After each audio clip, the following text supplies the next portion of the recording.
the lights, the party's over. They say that all good things must end. Call it a night. The party's over. And tomorrow and next year starts the same old thing again. What is up, Cowboys Nation? That's a little homage to our man, former Cowboy Don Meredith. That's what he used to do on Monday night. The party's over. I played it on Monday, but I had to play it from a man, Kelly, because I think you believe the party's over, don't you? That was good. That had me laughing. That was good. I like that. Turn out the lights. Yeah. So, you know, you guys jumping in. The crazy thing with the Cowboys, Kelly, I got to tell you is, you know, when they're bad, the views go up, the subscribers go up. We got like 100 new subscribers in the last week. So all you guys that are new, we appreciate it. Hanging out in the cave. I would say, if you don't know much about our show, during the off season, we do a lot of player interviews. We'd had a lot of legends, Cowboy legends in the cave, some real champions, if you know what I'm talking about, Super Bowl champions. We had some rivalries come in and talk about the rivalries of Cowboys. So make sure you can always go back. It's timeless. There's two that I would recommend, and I don't know if, Kelly, you would recommend any others.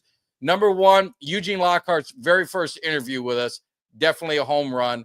And number two, Kevin Gogan's first interview was definitely a home run. I don't know if there's any other memorable that stick out in your head besides those two. I mean, they're all great. Those are the most memorable ones. Both of those are ones that are a must watch. Moose Johnston was pretty good too, though. Yeah, that was shouldn't he be our GM? I mean, you know, you listen to him. He probably should be the GM of this team, or even a higher level position.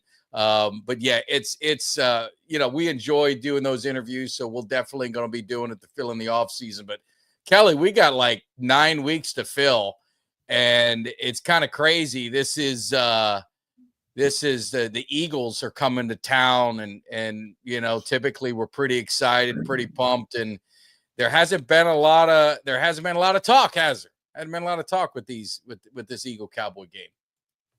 No, I mean, it's Thursday, and the only thing that I've actually said on Twitter this entire week, and I haven't even actually heard from any Eagles fans. The couple that I did hear from was actually sympathetic to the Dallas Cowboys. Which, imagine how far we have to fall where Eagles are sympathetic to us.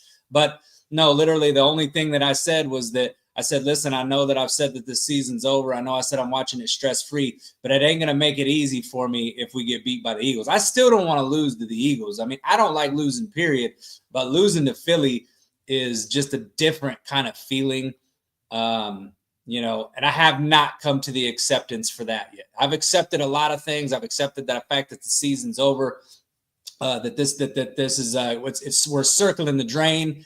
But I have not accepted the fact that we're going to lose to Philly yet. No. And I tell you, it would be, you know, we've got to the point where if they were to beat Philly, I think the season would be salvaged. I don't care if we win another game. That would be probably the sweetest thing to just give us a week of really laughing at them of losing to us. I don't think it's going to happen. But it would be a dream come true. I agree with you. It would be a dream come true. So, hey, this is kind of like a special time. We had some things come up. Like I said, it kind of screwed up our Wednesday. So appreciate you guys hanging with us. I know there's NFL football coming on tonight. Actually, a good game with Cincinnati and Baltimore. But we're going to get into some of this stuff. And Dak Prescott probably out for the season. You saw the injury. A lot of people are a little puzzled because it was kind of like a freak thing. He was running. Everything looked fine. Then he made that pass, and you just really saw the grimace. It was it short hopped, and just something didn't look right. So though he took a lot of heat, you know, primarily from our guy from ESPN, the former Packer. Who was it? James Jones, is that his name? They get him right? I think so. I don't watch that show a whole lot. The only one I really know is Acho and Shady. But yeah, he's normally a guy that's very positive and talks very highly of Dak Prescott. So to see him come out and kind of say the comments he did honestly shocked me a little bit. Yeah, and he said, you know, and look, when I saw, I'm just going to be honest with you too. I got to be fair. When I saw it, I was like, is he really that hurt? I mean, he's standing on the sideline. I mean, is it really, you know, and I didn't think he quit or anything, but I was like, is he really that hurt? And then when he came out and James said that, then it comes out he actually tore part of the, possibly tore a hamstring from the bone. So James, he came out and he apologized. He said, that was my bad. I jumped the gun, probably shouldn't have done it. And maybe some other Cowboy fans, because we saw a lot of stuff tweeted after that. I mean, a lot of people were kind of hammering him. The one thing I would never question is Dak Prescott's toughness. I mean, he's a tough dude, plays through some injuries, and he's a competitor. It's disappointing. Would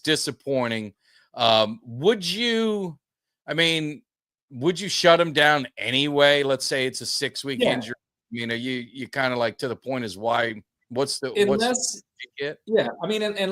Cooper Rush was like to, unless this team was to come around and really start looking a lot different than what they have these first several weeks, then yeah, I mean, why put him out there? Just let him fully heal, let him get fully healthy. What I was going to say about this though, and ask you though, isn't it weird how eerily similar his career is to Romo when you put them side by side? And I'm talking about injuries. I'm talking about the injuries as well, right? Latter parts of Romo's career, injuries start to kind of add up. I mean, Ultra kind of mentioned it just a minute ago. This is his third injury. I would consider this a significant one. Obviously, the ankle snapping.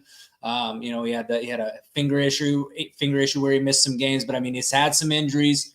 This is the second significant one in the last 4 seasons. So it's kind of like Romo, as a little bit older he got. Now, I'm not saying Dak's going to be a guy that can't still do some good things, but he's not getting any younger.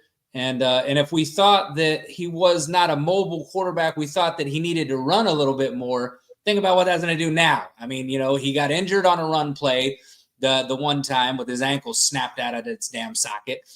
And now he got a hamstring injury, and that was actually not from running, that was from throwing. But some could say it was because he was being a little bit more mobile and running around, and maybe that aggravated the hamstring. I don't know. But, I mean, now you're going to have a Dak Prescott that's probably going to be gun shy. It's like, Jesus, I don't want to use my legs now anymore. That's 2 lower leg injuries. You just wonder what he's going to look like after the injury and can hope for the best. But it's just weird how it seems like it's kind of his whole career just seemed to kind of mirror Tony Romo, how Romo took over for the veteran Bledsoe, even though Bledsoe wasn't Bledsoe wasn't doing as great as it was more Romo performance issue with Bledsoe. But I mean, it's a lot of similarities, really it is. Yeah, and I'd say like with Dak and Romo, like early on in Romo's career, you can't help broken bones, right? I mean, breaking an ankle. I wouldn't call a guy injury prone for breaking his ankle. I wouldn't. Yeah, I don't think he had a broken finger. But then now you're talking about soft tissue. You're talking about ligaments. You're talking about different things. That and with Romo was his back, right? It started with the back, and then it became worse and worse. And it was hurt it back, then hurt it again, back surgery. So, Dak's gonna, if he has to go in and get surgery in this, that's when you start getting a little concerned. Are these things that are going to linger? And just for argument's sake, if the Cowboys do tank, I hate to use the word tank, but just don't win. I mean, they're going to try, but don't win. And you get a top 5 pick, and you get a quarterback fall in your lap. Do you take him? I mean, you never should pass up a quarterback. But what would you do in that scenario? I mean, it depends on how you feel about this team. If the front office is that confident in Dak Prescott, I mean, I think that they need a backup quarterback at this point. I don't know that Rush. I mean, I guess you could continue on with Cooper Rush. He's done a pretty damn good job being a backup quarterback. I mean, you could just keep him on this roster and continue to pay Cooper Rush because, I mean, honestly, he is a pretty damn good backup. I know a lot of people,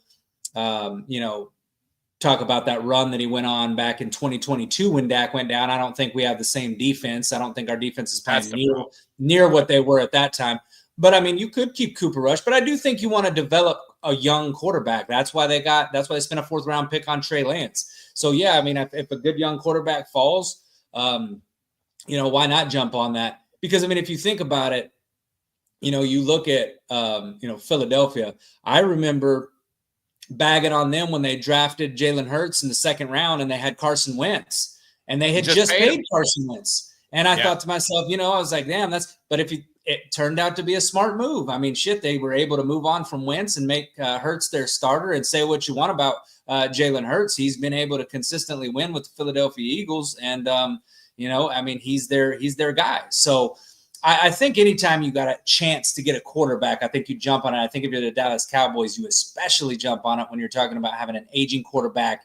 I know you just signed him to the big deal, but you can move on from him. You look at Seattle moved on from Russell Wilson. The Philly moved on from Carson Wentz. I mean, you look at how many franchises and teams have moved on from their quarterback, Kirk Cousins. The Commanders decided to move on from Kirk Cousins. The Vikings decided to move on from Kirk Cousins. You can move on from quarterbacks like that. You could possibly trade Dak Prescott.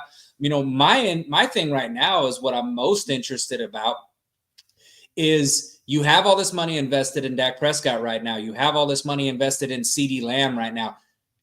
Do you pay Parsons this mega deal that he wants, or do you start thinking about possibly trading a guy like Micah Parsons and getting multiple first-round picks? Do you want to retool this team? Because, I know a lot of people are saying, hell no, you can't trade a guy like Parsons, but, I mean, you're going to pay him? So then you're going to have 3 players. Making that kind of move, it seems more for a team that has a Super Bowl window of a couple years. I'd say this team, honestly, is – I wouldn't say completely rebuild mode, but there's several positions this team needs to address. Offensive line, defensive line, running back, wide receiver. I mean, that's just right off the top of my head. And so how much do the Cowboys look at this and say, we may not need a guy that's as high priced and going to come with the price tag that Mike is going to come with. Maybe these draft picks are more valuable. So, I mean, I don't know what you think about that, but in my opinion, I'm moving on. I could move on from any. There's not one person on this team that I wouldn't trade right now except for maybe Brandon Aubrey. Brandon Aubrey is the only one who's locked in. I mean, anyone, the $1 million man, Ted DiBiase, once said, everybody's got a price. So if the price is right, I mean, what are you going to do? The price has to be right. I mean, Parsons is a pretty damn good football player, but you can make the argument, all right, he's been here, going on, what is his 4th year? What do you have to show for it? Right. I mean, what do you have to show for it? And so if that's the argument people can make is, hey, maybe this team just needs more dogs of more quantity than quality. Right. Yeah. And so that'll be an interesting conversation. I think everything will work out with Parsons. I just can't see him going anywhere. It'll be interesting to see how this season plays out for him because he's coming back against the Eagles. Well, it looks like all signs are pointing to it. But before we jump into some of that, Cooper, this is, I tweeted this out and did a video on it, I think Monday or when the injury happened or whatever. Cooper Rush or Trey Lance. Early in the season, in preseason, I made, a comment of, if you just need a game, I'm going to go with Cooper Rush. But if Dak, God forbid, got hurt and was out for the season, I would go with Trey Lance only because he's got a higher ceiling. And now when you look at this team, Trey Lance he's been known, right? He can move, he can run around. He's got some legs. He did it in preseason. He did it in his career. We don't have much of a running game. The offensive line is still kind of a young work in progress. So he's a lot more mobile than Cooper Rush is. So, if Dak's out for the year and you're going you need a quarterback for the season, who would you rather see play? Well, me personally, I mean, honestly, in the long run, I don't really think it matters. I think that quarterback is really not the issue of the team. So I think neither one of them are going to be able to do very well. I think what the front office is thinking right now is that mathematically they're not out of it. And they think that Cooper Rush gives them the best chance to win. And I think Cooper Rush is going to be the guy that they ultimately go with. I honestly wouldn't care one way or another. But I don't think you're going to see anything different from a guy like Trey Lance as the season would go on. I think you'd see some of the same things you saw in the preseason, turning the ball over at a very high rate, just not accurate, not confident in his abilities. I think it would be in my opinion, I think it'd be a disaster with him in there. But at the same time, I wouldn't really mind a disaster at this point because I think that this team's already a disaster. So how much worse can you get? So, I mean, me personally, I would throw Trey Lance out there just because. Maybe packages? Would you do some packages with him at the bare minimum? Absolutely, I would get him on the field. And don't get me wrong, I'm not saying don't start Trey Lance. I think that, I think what the plan is for the Cowboys front office, I think they'll go with Cooper Rush. And I think they'll go with him. If they lose the next couple of games with Cooper Rush, and then we're mathematically out of the playoffs, then I think Trey Lance is going to be then I think they put Lance in to see what he looks like over the last, few games. But, it really has, at this point, it really has no value to the Cowboys because they declined to pick up his 5th-year option. So he's not going to be under contract after the end of this season. So he's not a guy you're going to be able to trade. If you decided, if he looked good enough that you decided you wanted to keep him, you're going to end up having to pay him. So again, it's not trade value is gone. That would have been in the preseason or before the trade that we could have done something like that. That's all out the window. So, I mean, again, worst comes to worst, the guy comes out there and he's a disaster. But I mean, like I said, this season's it's circling the toilet. I think the plan for the front office is that they play Cooper Rush until they're mathematically eliminated. And then I think it's Trey Lance from there. Yeah. And the funny thing is, this was a hypothetical I wanted to throw out, but if Dak is out for the season, it kind of throws over. But let's say Dak is out for 4 weeks and the Cowboys, by miracle, they go 3-1, they go 4-0. Their defense is playing better. The quarter, they're winning games. What do you do? Just a hypothetical. Do you go back to Dak, or would you say leave whatever quarterback's in there alone? Yes, I get it, but I would have to say you put Dak back in. One, it's just your franchise guy. If you don't, what kind of message is it sending to the team from there on? Because if you don't make the switch back to Dak, let's just say Cooper Rush went 5-0, and he won the next 5.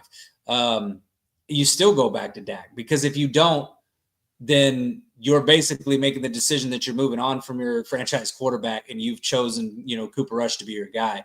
I think you would go back to Dak. And I really don't think that the Cowboys really think that hard about it. I think that it would be as soon as he could play, he plays. Now, I know there'd be a lot of fans that would be clamoring and say, hey, you got to go with the hot hand. I mean, that's the way I was when Dak took over for Romo. I said, keep Dak in. He had won all those games his rookie season. Keep him in. Keep Romo sidelined. But, it's just one of those things where he's making all this money. There's no way in hell Jerry Jones is going to say, Dak don't get the ball. You know what I mean? They would instantly give the ball back to Dak as soon as he's healthy. But I would say that it's a pipe dream, though. I would say, because I don't think Patrick Mahomes could make this Cowboys football team a winning football team. I don't, and I love Patrick Mahomes, but I don't think even he's coming in and saving the day. We've got more holes than Swiss cheese right now on this roster, and it's nothing that can be fixed this year. These are issues that are deeper than just a quarterback. I mean, you're talking about young guys in the offensive line taking their lumps. You're talking about a guy like Zach Martin, who you're seeing the end of his career. I don't think he comes back next year. You're talking about, injuries on your defensive side of the ball. You're talking about the inability still to kind of shore up the middle of that defensive line. No running back. Like, all those things are not issues that are going to get better this year. There's nothing we can do to make those better or to get better. Yeah, it was interesting. Jordan Phillips, they cut him and he got picked back up by Buffalo, and he made some nice comments, just kind of a sidebar shot at the Cowboys a little bit. So, maybe, like to your point, maybe we know this isn't a toxic environment with everything going on with the Cowboys. And, you and I talked before we jumped on, and I've been pretty straightforward on my feelings with McCarthy. I think he'll be the fall guy. He'll fall on the sword. I don't think this is by any stretch his fault or responsibility. I think he was set up to fail this season. You kind of saw him in his press conference. Now he's starting to, make little comments back about they didn't, nothing was, ideally he said he'd love to have, the roster in place in April with the veterans, and that way you're drafting for best player available, and that, if you get injuries, you're not relying on the rookies. And sometimes with the veterans, you could start a little bit faster, and getting a fast start in September, you could steal wins and get a lot of momentum, because a lot of teams are still trying to feel their way out. So the earlier you can have your roster put together, the more continuity you have with your team. And you saw them, they kind of picked up some guys late, and then you had some injuries, and it's just been a snowball effect for them. So, I mean, do you think McCarthy lasts the season? I know the fans want him out. You get rid of him, it's going to feel good for some people and whatever. But, what do you think? McCarthy, I think, does finish the season. because at this point, there's really no reason to fire him. You don't get anything out of it. You don't get better. And let's just say they did fire him and the team went on. Let's say that would they lose their next 4, which I think is possible. Let's say they lose their next 3 games. They fire McCarthy, bring a guy in. Let's say they promote a guy off the squad, whether that's Zimmer, which he'd be the most likely candidate, would be Zimmer. Yeah. Let's say they do that and the Cowboys get a boost and then they go on to win 3 or 4 games out of their next, 6 or whatever. All you're going to do is hurt your draft position at this point.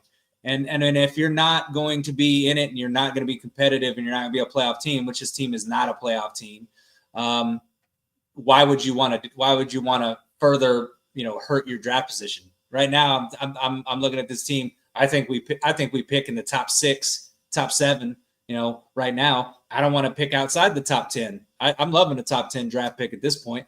I mean, I've always looked at it like this: if you're not going to win it all, and you're not going to be in contention to win a Super Bowl, and you're going to be a bad team, what's the point in being mediocre? So I don't think he'll get fired this year. I think he'll finish out the season. We all kind of saw it coming at the beginning of the season. We said, look, it's a lame duck coach. 1 year left. They didn't extend him.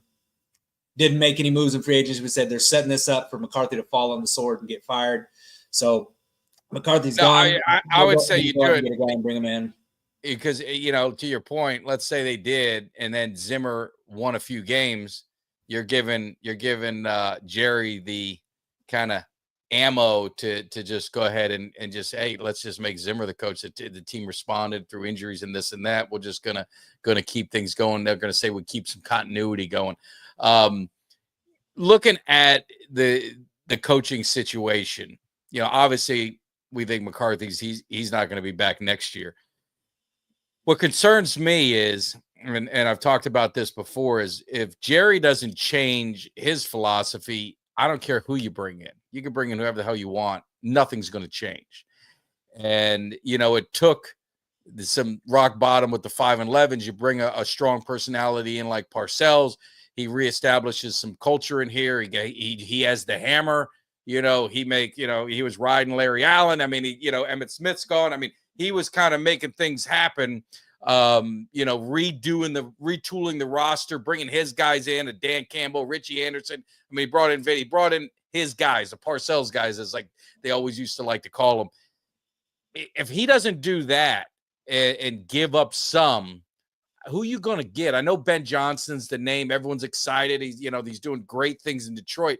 But understand, this is the same owner that told McCarthy who his offensive coordinator was when he got hired. This is the same owner that hired Jason Garrett before Wade Phillips, and that was he was going to be the offensive coordinator for whoever coach they hired. So he's always been kind of, picking the coaches for this team and always putting his head in. So what really great coach or great young prospect is going to want to come in here and have things dictated to them, not be a puppet?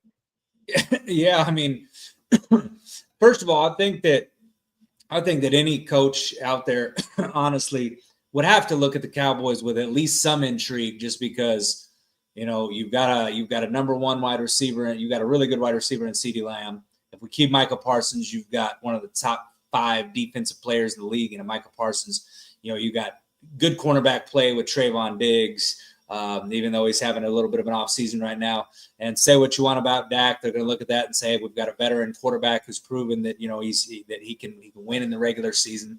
And it's Dallas. So it just depends. It depends on it. But do I think that Jerry's going to go out and hire the young, innovative coach? No. I mean, look what he did this year. We had a chance to go get out a young, innovative defensive coordinator, and we grabbed Mike Zimmer.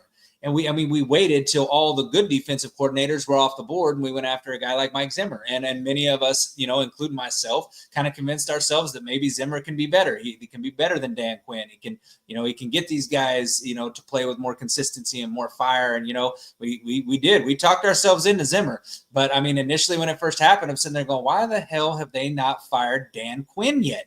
They waited and they waited and they waited, and they let him take interview with the Commanders, and then basically gave him his, hey, we'll give you however long you need. So do I trust that Jerry's not going to do the same thing again? I mean, honestly, I think that the move that I could see happening is Jerry going for a Bill Belichick.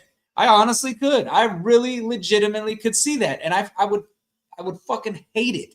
I would absolutely hate it. I would hate that move because I think that Bill Belichick, the game is past him. I think he's gone, done, dusty. Like it'd be the same. It's like the same move over and over. It's like the same movie. You keep seeing the same shit.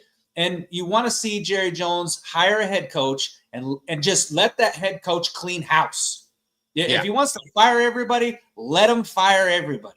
I heard somebody say the other day, because I tweeted that out, I said, if he wants to fire somebody, let him fire everybody. Somebody said, nah, they should let him keep Al Harris. No, if he wants to fire Al Harris, let him fucking fire Al Harris. I don't give a damn. Let him build his entire coaching staff and quit forcing people onto your head coaches. I don't think Zimmer was a Mike McCarthy deal. I think that was Jerry Jones that made that hire. Yeah. No, I'm ready for it to be. I'm ready for it to be a guy that he lets get the recipes and let that guy cook. Yeah, and I would, the only thing I would say in defense of Zimmer, again, they didn't give him anything. I mean, you basically, we all knew that we didn't have defensive tackles, we couldn't stop the run, and Jerry Jones did nothing to address the defensive holes. You saw what happened when we played Green Bay. You saw what happened when we played Buffalo. You saw what happened when we played the top tier teams that had solid offenses.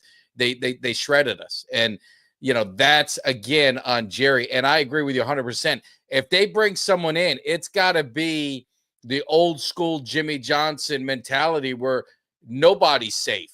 They gotta feel uncomfortable. It's the same thing I said you and I talked about with Cavante Turpin and Sam Williams. After that Packer game, I would have cut them both. After that, victory party they were going to do. And after Cavante Turpin, the tweet he brought up, nobody better say my name, no one in the media, that I would have cut him then. Because really, what are you losing? That's what the good thing with Jimmy Johnson was. He wasn't cutting Michael Irvin. He ain't going to cut Trey. You could cut Cavante Turpin if you wanted to send some sort of message to the locker room that the shit's not going to be tolerated. Heads are going to roll. There's going to be accountability. Right now, it's a country club. There's no accountability. People can kind of do what they want without any repercussions. And that is the culture problem with this team. And you heard it. You heard the guy from, I forgot what player it was from the Commanders, when we were talking about, he was on Fox. I don't know his name. He came to the team or he was there a few years. They got a new owner. They got the new GM. They go get a new coach. And he's like, I never understood what culture meant till now. I saw it before and I see it now. And it does play a part in football. I mean, it does play a part in sports as well. The environment that you're in, the mentality that you're in, that it means something, because all these guys are talented. I mean, they're professional athletes, the professional football players. The line of good and great is so thin. But there's a reason why the Panthers are the Panthers, and there's a reason why the Chiefs are the Chiefs. You know? Well, yeah, I mean, and you look at Diggs coming out and coming after that reporter. I mean, yeah. Do you think that's happening on a Jimmy Johnson coach team? No. I mean, because they know that if that happens, Jimmy's going to hold them accountable for it. And they're probably running, wind sprints until their lungs are falling out. Because, I mean, all that did, well, first of all, Jerry Jones the week before had gone out and berated, the radio reporters. You don't think that the team didn't see that, didn't hear about it? You don't think Diggs heard about it? So, I mean, whether Diggs, I'm not going to get into why he got onto his phone, but when you talk about a team that is prepared, that is tough, you want a team that's mentally tough. What message does that send to anybody, to anybody that's looking at your team from the outside and like, damn, these dudes are getting mad about something a dude tweeted? Like, that should be the furthest thing from your mind after a loss. I mean, unless the dude came after your family and said something personally about your wife or your mother or something like that, I could see addressing that. He's talking about your play on the field. You shouldn't even acknowledge that shit. In fact, if anything, work to get better. I mean, you don't have to justify yourself. You're a professional athlete. You're paid to play football. You're out there. We know that reporter can't do what you do. We don't need you to come out there and tell us that. To me, it makes you look mentally weak. And I feel like this team is mentally soft. And I feel like Jerry makes them mentally soft because he basically sets the standard for that team and lets them know what is and what isn't acceptable. And that's as plain and simple. That's why Diggs came out there and felt comfortable enough to do that. You just don't see that shit on other teams where they're doing things like that. They may get snippy with reporters, but they're not going and checking their social media right after a game and going out to berate a reporter. It's just ridiculous. That's just a fraction of it. I'm not putting it all on him, but it's a fraction of it. It's a mirror of the owner, Jerry Jones, who just, he sets the standard for this team. And it's just, it's a country club atmosphere with a bunch of people that are soft with no accountability. Yeah. I mean, and it goes, Jesus, you commented on a Parsons video, and I don't know what it was at last, 2.5 million. I don't know how many views is that, but that was another thing. I mean, you in your Kelly way, obviously made it very funny. We all got a good laugh at it, but your team is 3-5. And it's like I said, can he do a podcast? Go ahead and do the podcast. Who gives a shit? But the problem is the optics. Everything's all about the optics. And, you're talking this, you're on the podcast, and, you're saying what you say. You had Diggs in there. You're doing your top 10 quarterbacks. You don't even have your quarterback in there, and it's fine. I mean, is he a top 10 quarterback this year? No, he's not playing like one. No one, I mean, what did Eminem say? I didn't have to go to Lincoln High to know that. I mean, everyone knows it, but you're his teammates. Maybe you don't even talk about that. Maybe on your podcast, just focus on other things outside of the Cowboys. Talk about your life, talk about your charities, talk about the NBA, have some fun with it. But it's a bad look when you're seeing this team down, and it's just like, the fat lady ain't saying yet, man. Well, I still feel pretty good. And, it's just a bad optics. I mean, and I love Parsons. I'm not dogging him. Do whatever you want to do. It's your free time. But they have trouble reading the room, these players. Absolutely. Right? Absolutely they do. And I listen, I think, it's amazing how many people are getting tired of Micah Parsons. I'm sorry. I've seen it. I've seen countless people, Cowboys fans. Now, I'm not saying that. I'm not saying I'm tired of Parsons. I appreciate his play on the field. I think he's a beast. But I can also see where people are coming with this podcast thing, man. And everybody's always like, you know what? There's other players that have podcasts that, I'm on Ross St. Brown, he's got a podcast and this and that. Those teams ain't the Dallas Cowboys, though, man. And theirs aren't on ESPN every day and all over social media every day. Every time Micah Parsons says something, it gets dissected. It's on First Take. It's on Undisputed. It's on, well, they don't got Undisputed no more because they ran his ass off the air. But, it's on every show, Fox Sports, ESPN, all of them. And every single show from start to the end of the day, that clip is played. And they're going, and they're dissecting it. And look, like I said, it's the Dallas Cowboys, man. The spotlight shines brighter there. And it's just like, it's almost like, yeah, I get it. He can do his podcast. He's got to understand, though, everything he says gets magnified. Everything he says. So you almost can't do a podcast if you're a Dallas Cowboy, especially when you're one of the bigger stars. Maybe if it was a guy like Brock Hoffman doing a podcast, nobody's really going to give a shit about that. No, I mean, he did one. Hankins did one when he was on the team. I mean, it's, it's your best defensive player, though. It's your best defensive player. So they're going to run with that. They're going to run with everything he says. And it's just, like you said, it's the optics. It's not a good look. And there's people that have grown tired of it, and they're just like, you know what, I'm done with it. I'm done having it. It's just like it's another, you know what it is? It's another act in the circus. That's what it is. Yeah. It's another act in the circus. Well, here's one more talking about optics. And, the Cowboys all in, Jerry's all in, they do nothing. And they said they weren't going to be active in free agency, and then they get beat by Atlanta. And then he makes a comment, and he's on the radio show, and he said, we're going to get a receiver. And they go out and they make a trade for Jonathan Mingo. Now, nothing against Jonathan Mingo. He was a second-round pick. I remember him at Ole Miss. He was brought in at Cowboys, that draft. That was one of the receivers they were, actually looking for. But again, let's talk about optics. Me personally, I'm not trading for any wide receiver, because you got CeeDee Lamb. I'm going to draft a wide receiver next year because I got him on a 4-year deal. If he's a first rounder, I got him a 5-year deal. Mingo, let's say Mingo ends up, living up to the potential that he had coming out of college, second round pick. He's obviously a young guy, and he lives up to the potential. They're not going to be able to pay him. Because if he has a good year, then they're going to, he's going to want his money, and they're only going to get a year or two out of him. So at this point, you lost your quarterback potentially for the year. What does this, why? That's my whole thing. And I know the compensation thing people are hammering for, but forget all of that. For me, it's like, why bother? Why did you bother making this move now? The optics is just not good. You should have been sellers, not buyers, in my opinion. You should be looking to trade people and pick up extra draft picks versus giving away draft picks. And haven't we already learned the value of a 4th round draft pick? Have we not learned that?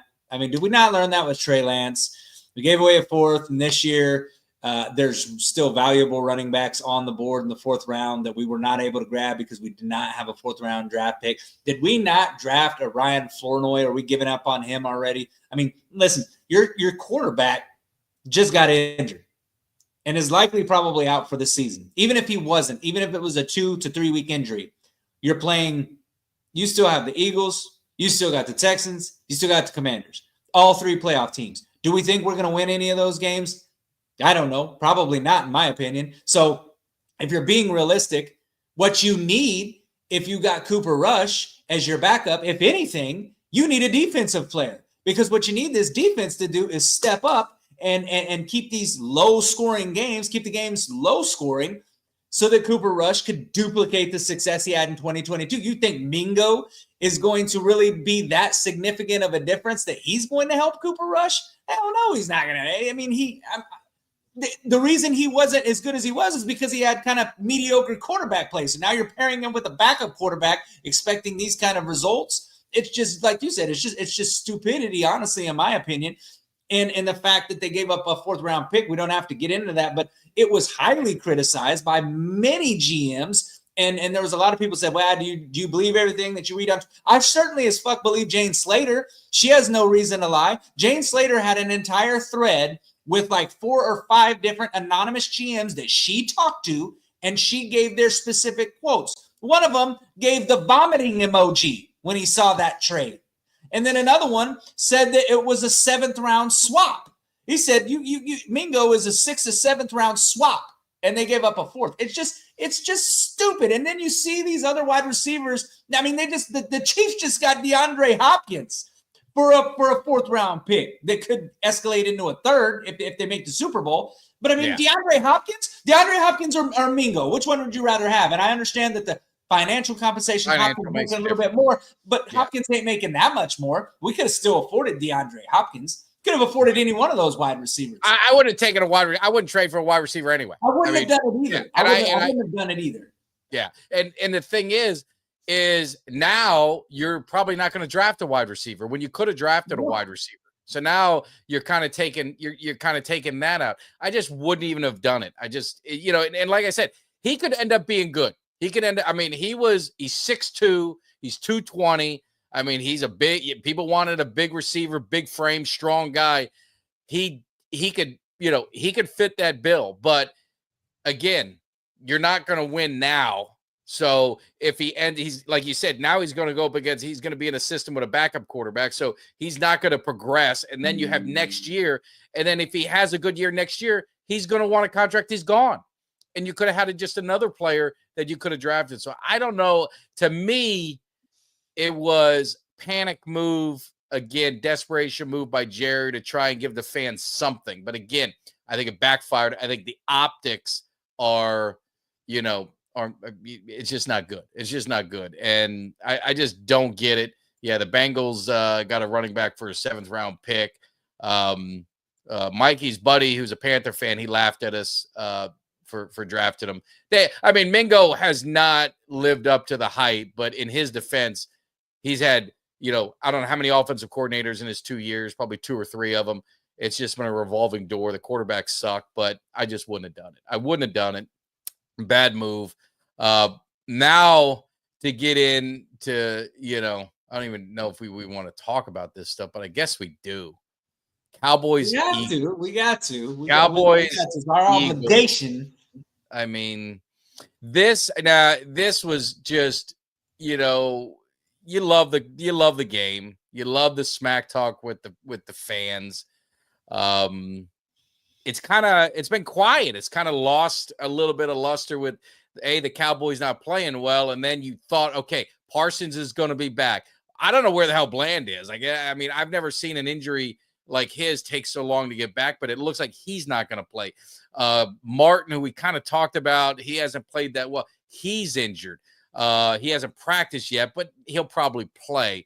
But you've got a lot of this stuff going on, and obviously Dak CD, you don't know what's going to happen with him and the shoulder.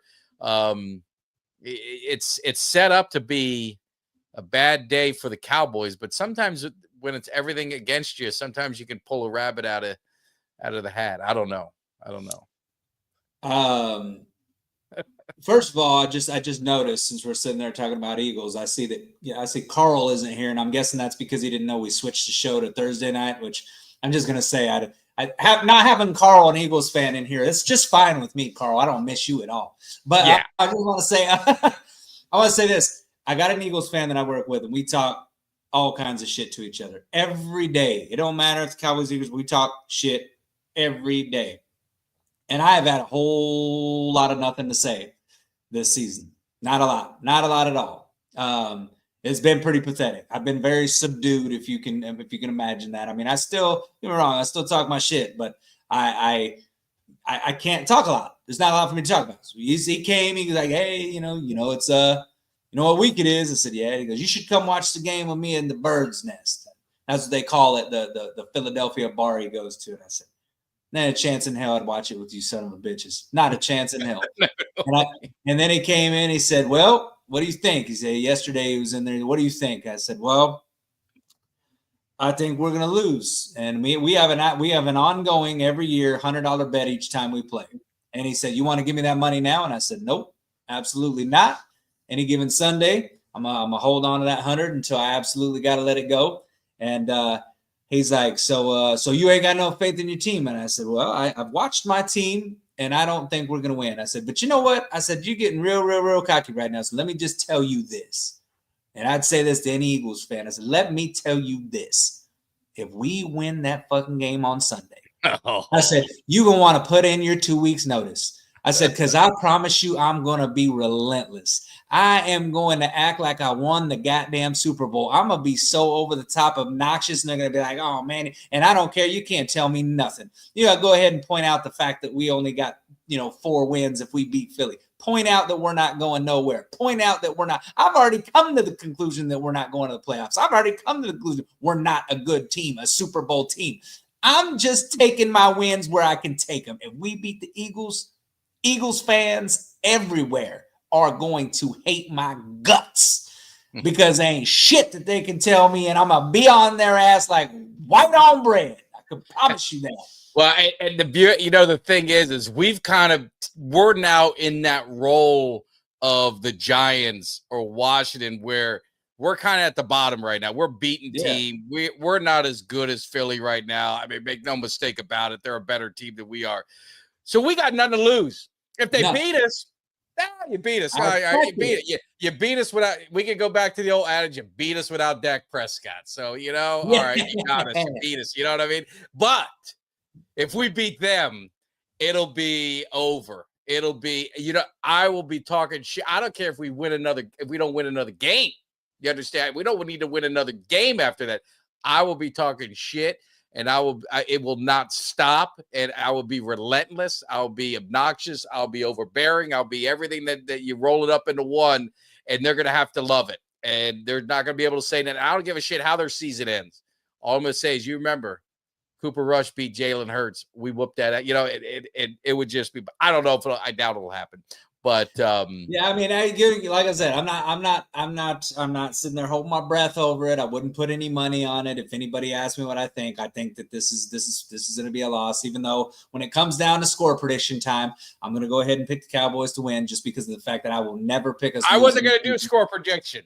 Okay, well then I'm fine with that. Because I'm just gonna say if we were gonna do it on the show, then I would. There's no way in hell I'm picking Philly to beat us. I don't give a shit. Because I know I was never gonna pick against the Cowboys in that, and I just said, I don't want to make a mockery of everything.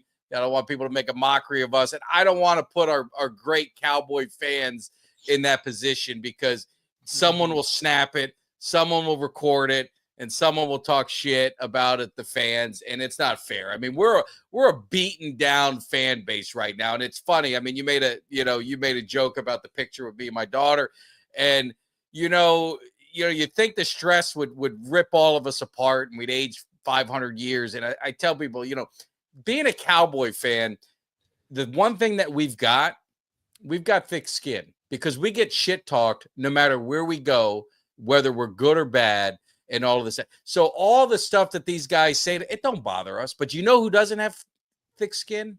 Eagle fans. Eagle fans. They're so easy to get riled up. They're so easy to aggravate. So that's the problem that they're going to face, is if they end up losing and they blow it. And let's just be honest. I don't know if you watched the game against Philly and Jacksonville. Jacksonville is not a good football team. They gave the game back to Jacksonville. By all rights, should have won. I mean, and why doesn't Trevor Lawrence get the heat that Dak Prescott did? How come I don't hear $57 million quarterback, $55 million quarterback? How come he doesn't get the heat that Dak Prescott gets? Always thrown. It's always Dak that gets the money thrown in its face. It's not Burrow. It's not these other guys that are having shitty years. But the Eagles aren't. I mean, they're not world beaters by any stretch. No, they're not. And it's what's funny, man, is that. I mean, you know how bad I hate Philadelphia, and you know how bad I hate 95% of their fans. But when you've been on social media as long as I have, you get people that recognize your passion, and they're like, you know what, I like. And I've got a couple. I've got probably about 10 people 10 fans that I know that are Eagles fans that follow me, that I also follow them, and we have decent talk, and they feel bad for me. So you know that it's bad in Cowboys Nation if you got Eagles fans that feel bad for you. And it's funny because I don't ever even think twice about it when I'm saying on my on Twitter, and I'm talking, fuck the Eagles and I hate you motherfucker. I don't ever think twice about it. And it's funny because they don't either. They just laugh at it. They know how I am. They just laugh at it because they know it is in good fun. It's obviously a rivalry. I do hate Philadelphia, but obviously I don't hate a person based off of them being a Philadelphia Eagles fan.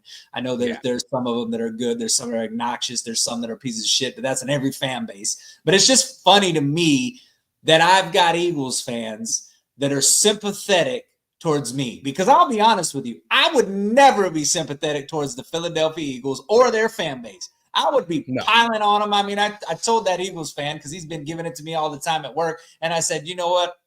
I can't even be mad at you, because I would do the same damn thing. I'd do the same. I said, if the Eagles were sucking this year, I don't care if they had every single person on their roster injured. Every time they lost, I'd be talking shit. So I think it is funny, though, that there are fans around the league that are feeling sorry for everywhere I go now. If I still wear my Cowboys shit, and everywhere I go now, you know what I get when I walk into a place and somebody sees, they're like, Cowboys, man, you guys having a rough year. Like, you know what I'm saying? It's like they don't want to talk shit anymore. I usually get people giving me shit, when we were winning and stuff, and we're doing good, Cowgirls fan, now it's just like, Cowboys. It's almost like they're giving us condolences, man. And it feels bad. I don't like it. I like to be hated. And I'll give an announcement too. I just planned, but I'm going to be on Birds vs. Boys. Those guys, Aiden and Kevin. He's out. He's going to the Cowboy Eagle game. So Aiden, he's the Eagle fan. It's a great podcast. I'm going to be on there at 9:15 Eastern tonight. After this show, I'm going to jump on there and have some fun with them. I got to take my medicine, because I give them a lot of shit. When we beat them one time, I called them at Sunday night when we beat him. I called him and left him a message. Like, I don't know, I was all drunk. It was like a 2-minute long message, just talking shit as I'm walking to the parking lot. But so we have to take the medicine, and that's fine. But all I can say is, like you said, if by miracle come 7:30 my time, 6:30 your time, that clock strikes 0 and the Cowboys got more points than the Eagles, you might as well. If I'm an Eagle fan, I would probably stay off social media for at least a week. At least, and I'd be a minimum. I'd probably say 2 weeks, but at least a week. Let us lose to the Texans the next week, and then we'll be back kind of like, we might not be feeling great or whatever. But I would definitely be hiding. Oh yeah, absolutely. I mean, I mean, my post game video would be nuts. And honestly, I might even drop a video every single day, Monday through Friday. Like I drop a video on Sunday, do a victory Monday, victory Tuesday, victory Wednesday, victory Thursday. Reminder Wednesday. I'm so damn petty when it comes to that kind of thing, man. So listen, I said it. I've said it in my last 2 post game videos. I've said, I don't think we'll have very many more wins. So I said, when we do have a win, enjoy it and just bask in it. But if we can get a win versus Philadelphia, I mean, shit, rub it in their face every chance you get, especially with Cooper Rush. Yeah. And just basically the injuries we have, and it's crazy. It is one of those things. I understand why some Cowboys fans are feeling like that we could be an upset. Philadelphia is talking about us that we could be a trap game. Good. You got to look at so. They're playing. I think they play Washington on Thursday. Am I wrong? Someone help me with the schedule. I think they play Washington Thursday. They play us Sunday. I think they play Washington Thursday. Someone help me out. Or there's a game in between Washington. I'm not 100% sure, but it could definitely be one where we catch them off guard. It could definitely be one where they're looking past us. I mean, why wouldn't you? And I mean, do they play? Or are you looking? Next Thursday? Yeah, they got. Yeah, that's a short week. That's a short week. And I mean the Commanders game. That's a game for the division. To take over first in the division if Philly was to beat Washington. So absolutely they could be looking a little past the Cowboys. They're like, hey, you know what? This is a banged up, battered, bruised team, injured. They're getting their ass kicked left and right, and gearing up for Thursday night in a heavyweight NFC East battle, and look right past us. So let's hope they do. Do, because what I would love more than anything is to see the Cowboys beat the Eagles and then have the Eagles go on Thursday night and lose again to the Washington Commanders, take 2 losses in 1 week. That would be beautiful. Beautiful. I don't think they'd ever come back. I think that'd be the end of the Eagle fans. The coach probably wouldn't survive it either, because I've got to assume it's in Philly. I got to assume the Washington game's in Philly if they're playing us on Sunday. Usually the short week they give it to the home, it's in Philly. If they're on the road, then they're home at least or something like that. They're in Philly. But so it's going to be interesting. But watching the games, I don't know how you guys are in the chat. And appreciate everyone coming in. Make sure you hit that. I always forget to say it. Make sure you hit the subscribe. Make sure you hit the like. Make sure you hit the share. Also hit that alert. I've been doing some morning videos. They did the time change on us, so I get up earlier now for some reason. So I've been doing like little 10-minute videos, just kind of sharing some thoughts in the Cowboys cave. So I've been getting some good feedback on that, so I appreciate it. So hit that alert. And if you're new to the channel, like I said, we've gotten a ton of new subscribers. Misery loves company, so we do appreciate it. Check out a lot of the interviews that we've done. They're timeless. I mean, the legends in there. And I just want to say one interview. This was actually before Kelly, you and I kind of became partners in crime. I did an interview with Tommy Davis. He was on the Jets or on the Colts when they played the Jets in the Super Bowl. It was a great interview. He wasn't a big name guy, but he had just some great stories about Super Bowl III and the Namath guarantee. And he even said, he goes, that affected us. And Bubba Smith, all the defense wanted to do, and Bubba Smith in particular wanted to rip Namath's head off. So they got psyched out. They got out of their game plan, and then the Jets ended up beating the Colts. He passed away, didn't even know it, but I got a message from one of his family members, found the video, and they said all their family started watching. It brought back just great memories and to see him and stuff like that. So thoughts and prayers to his family. And I think that's kind of, to me, it's kind of cool that these videos are timeless when you interview these guys. And we've had so many legends and Cowboys, especially with the Cowboys, but other ones too, and some Canes. That's my response too when they make fun of my Cowboys. My Canes are 9-0, so shut up. But yeah. So anyway, just wanted to get that out there. But I wanted to ask you, Kelly, before we wrap it up, and really you guys in the chat, how do you watch the games now? For me, I'm in the game. I want to win. But I'm not as antsy. It's more like I don't have that fire. I get excited when things happen, but you did the anticipation and that kind of stuff. Have you lost some of that, Kelly, or do you still watch the game with the same intensity? I've lost a lot of it. I mean, I don't remember the last time I jumped off my couch and yelled at the top of my lungs, which I mean is something that I do with regularity when I'm watching the Cowboys. I watch them very subdued. Do you get angry? Do you get angry, or are you more just kind of like just chill? I'm not angry. I'm just more bewildered at times, most of the time. Just watching I'm watching the play when the Cowboys on a 4th and 1, and they got 12 men on they're going 4th and 1, and they get, what did they have? They had 12 men on offense. Yeah, they were 4th and 1. And my honest reaction was, I just looked at it and I'm like, instead of getting mad and yelling, which I normally do, I'm just sitting there and I'm going, these dumbasses. This is dumbass. Yeah. It's just stupid football. I hate watching stupid football. The Cowboys are playing stupid football. You got a 3rd and 4 early in the game, and we got 10 men on defense. I mean, what in the hell? It's incompetence. So I'm just subdued, man. I'm like, even when they make a good play, not for 1 minute did I think we were going to beat Atlanta. Not even for a minute. I'm watching the game.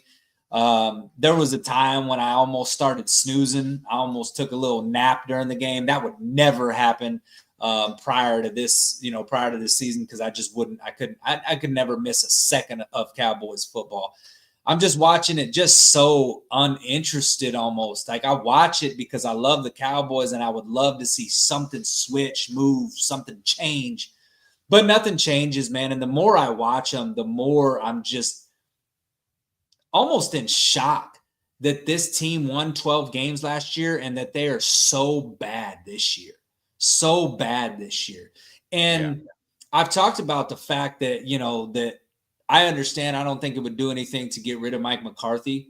But I said it after last game. I said I'd fire his ass just on principle alone, because of the fact that I get Mike McCarthy didn't make the personnel choices. Mike McCarthy didn't choose not to sign anybody in free agency. But Mike McCarthy is responsible for having them prepared. Yeah. And boneheaded penalties, 10 men on defense, 11 men on offense. Like, that is inexcusable. That comes back to the head coach. As a leader, like I was talking to a guy at work. I'm a manager of my department. If my team is making sloppy, boneheaded mistakes over and over and over, and that's happening on a week in to week out basis, and I don't get that shit fixed, they're going to fire me. They're not going to fire the employees. They're going to fire me, and they're going to bring somebody in that can change it. And that's why I look at this and I say, listen, I understand you've got less than stellar situation here. You're not dealing with ideal situation, but you can still have a team that goes out and play. There's still bad teams that go out and play hard, and they show effort, and they're not committing, 10 penalties a game and some of these just idiotic mistakes. This team is bad, but they're also undisciplined. So when you have an undisciplined, bad football team, it makes it very difficult as a fan of football to watch that, because that's just not the kind of football you want to watch. Yeah, no, I mean, you've said it. I don't need to even add anything else to it. That's the part that's just frustrating. Is I've sat through some very bad seasons, and you have too, Kelly. Any Cowboy fan that's been around long enough, you sat through some really bad seasons. Yeah. What hurts on this one is just the pre-snap penalties. That is all discipline, focus. Being prepared. And that's the most frustrating part of this season. And that falls on the coach. There's no two ways about it. Just real quick before we wrap it up, Darren, Kelly's not going any more games, I don't think. I'm a glutton for punishment. So I am going to the Houston Texans Monday night game. But really, the primary reason for that is Mike Tyson's fighting, Jake Paul at AT&T. So I kind of turned it into a double dip trip. And then I am going to the Buccaneers Sunday night. We've got friends that we're going, so it's kind of a friends trip. We're going to have a good time. Also hanging out with my man Cuts and his family, so opportunity to, finally meet all of his family. So that's going to be good. And there's a lot of Cowboys Nation that I'm going to see there as well. And then I'm doing the road show because I got to at least see him win one game this year. And we're going to see the Panthers. Hopefully we can get a win out of that one. If that doesn't happen, then it's really hit rock bottom in my life. For that one. But so I still am going to some games, but I'd be honest, I sold I was going to go to Philly. I sold that after I forgot what game it was. I was like, I just can't I can't bear to see my Cowboys lose to Philly and pay all that money. So I sold those. I sold my Washington ticket. I have my Giants one. I was supposed to go Thanksgiving with my son, and I'm like, here, son, I'll make a deal with you. Let's sell the Giants. Whatever money we get from the Giants, I will take all that money and I'll put it towards the Jake Paul Tyson fight. So if we sell them, whatever money it is, that way we don't need to get, $40 seats. Maybe we get better seats. So, so that's kind of what I'm doing. And I don't want to hear shit from people about, oh, here you go. People get it costs a lot of money. It costs a lot of money for Kelly, me, people who travel, airfare, hotel, car, everything that goes with it. I can't go watch if they ain't all in. Why the hell should I be? Yeah, and that's my thing. That's my thing. Is that listen? I love watching the Cowboys, but and I still support them. I'm still wearing my gear out there, and I wear Cowboys gear, and I wear my stuff. I'm not ashamed of them. I ain't hiding from it or nothing like that. But like you say, it costs a lot of money to go to these games, and I'm not going to spend my hard-earned money to go see a shit product. You know what I mean? I can't justify doing that. If this team was playing hard and playing, and people might be like, it's not bandwagon. No, it's not a bandwagon. I'm watching every game like you guys are, right, Kelly? We're watching every game. Yeah, I mean, and listen, hey, if I live, I'm watching. I never miss a game, never miss a snap. But like if I lived in Dallas, be different. If I lived in Dallas, I probably would go to a couple more games this year. I would. I'd go out there and I'd tailgate and chop it up with Cowboys Nation. But I mean, I live a pretty long ways away. So flights are expensive. Hotels are expensive. All that's expensive. So I just can't justify doing it this year because, I mean, one, I'm just pissed at Jerry Jones.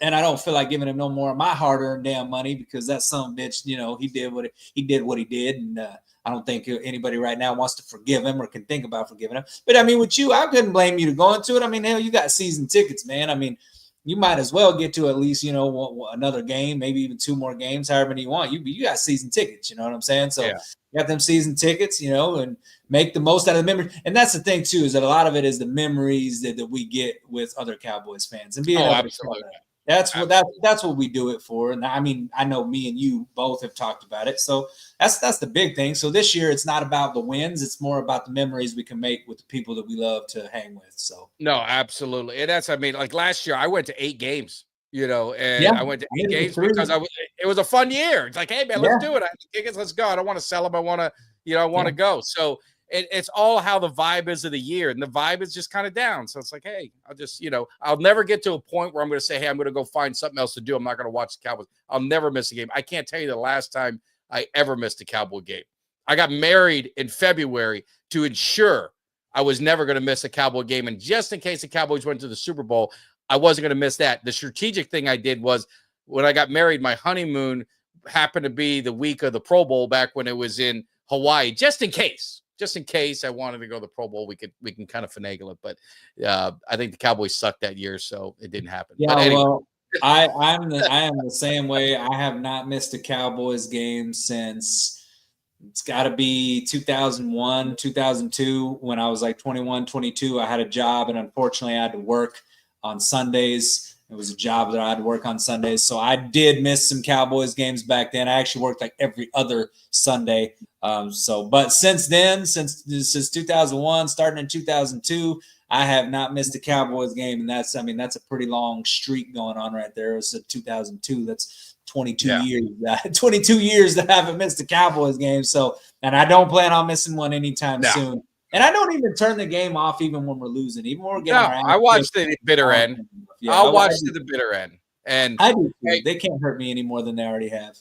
We'll wrap it up. I know you got places to be too. Kimmy, I'm more excited to meet you than the Dallas Cowboys. You know what I mean? I'd rather meet you than sit through the Dallas Cowboys, but I can't wait to meet you. I'm definitely excited. That Sunday night game is going to be great. The last thing I would say is the funny story I'd have and not miss a game when I was in high school, or no, I just out of high school. I worked at a hotel and I was a front desk person. I used to have to work nights. The Cowboys played the Vikings. It was an overtime game and I had to work, right? You have to work. So I made a room maintenance. I closed the room out saying something was wrong with it. I was able to close it. I took the phone and took it on the TV and put the phone up to the TV. So I was on the front desk. I was listening to the game. And then every 10 minutes, I would leave a sign that says, be back in 20 minutes.